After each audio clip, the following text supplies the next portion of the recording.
Salut à tous, c'est le militant, le père fondateur de la LDN, le porte-parole. J'ai toujours dit aux Africains, tant que vous ne prendrez pas vos responsabilités à main, l'Afrique ne bougera pas d'un seul pas. Il faut que vous le sachiez. Hier, c'était George Floyd qui a été assassiné par étouffement.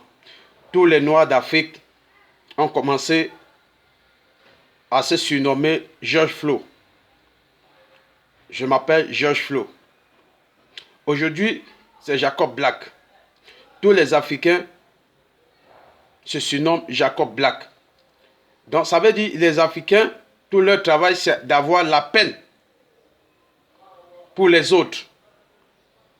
Quand un Noir américain est dans des problèmes, les Africains souffrent ce problème. Un Noir brésilien, un Haïtien, tous les Noirs du monde. Pourtant, les Noirs de ces pays-là ne se sont jamais souciés des problèmes dont subissent les Noirs d'Afrique. Pendant que les Noirs d'Afrique s'appellent George Floyd ou Jacob Black, ils oublient que dans leur propre continent, les gens sont en train de mourir dans les mêmes causes, pour les mêmes causes, dans les mêmes conditions. Au nord du Cameroun, les gens meurent gratuitement par l'armée.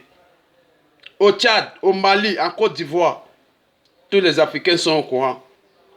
Mais ils choisissent d'ignorer, de fermer les yeux, fermer les oreilles. Ils aiment admirer ce qui vient d'ailleurs. Aujourd'hui, quand vous allez en Afrique, Martin Luther King est un héros en Afrique.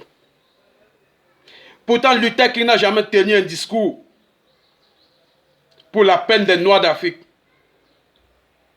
Il a toujours dit qu'il veut l'égalité pour les Noirs d'Amérique. Et qu'un jour, il faut qu'il y ait un Noir à la tête des États-Unis. Tous ces discours concernaient les Noirs d'Amérique. Mais pendant ce temps, même les Noirs d'Afrique subissaient un châtiment douloureux. Mais il n'a jamais fait un discours concernant les Noirs d'Afrique. Il les a toujours ignorés. La plupart des Noirs américains ont toujours ignoré les Noirs d'Afrique. Mais les Noirs d'Afrique refusent d'ignorer les autres Noirs du monde, que ce soit les Noirs brésiliens, les Noirs américains, les Noirs haïtiens, Caraïbes et autres. Plus vous allez avoir un cœur de compassion, plus les gens vont toujours marcher sur les Africains. Si les gens n'ont pas pitié de nous, eh bien, nous-mêmes, nous n'avons pas le droit d'avoir pitié de qui que ce soit. Il faut que vous le sachiez. Arrêtez de dire que quand on a tué un Noir américain, vous avez la peine pour ce Noir américain, vous appelez George Floyd, vous appelez Black Jack. Et pourtant, les Noirs d'Afrique aussi subissent le même sort. Et il faut qu'on s'unisse pour dénoncer, pour qu'il y ait aussi la paix en Afrique. Parce que les Noirs américains sont en train de combattre pour qu'eux retrouvent leur paix à eux.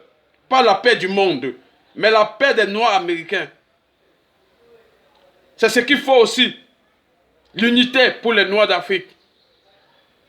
Mais nous aimons avoir la peine pour ceux qui viennent, pour ceux qui souffrent dans des autres continents. Non, réveillons-nous. Il est temps. Je vais vous dire, l'Afrique que vous voyez là, l'Afrique a eu aussi des héros qui se sont investis, qui se sont battus pour la liberté des Noirs, comme Luther King l'a fait. Et eux aussi, ils ont été assassinés, comme Luther King. Mais nous, on choisit de ne pas les vénérer.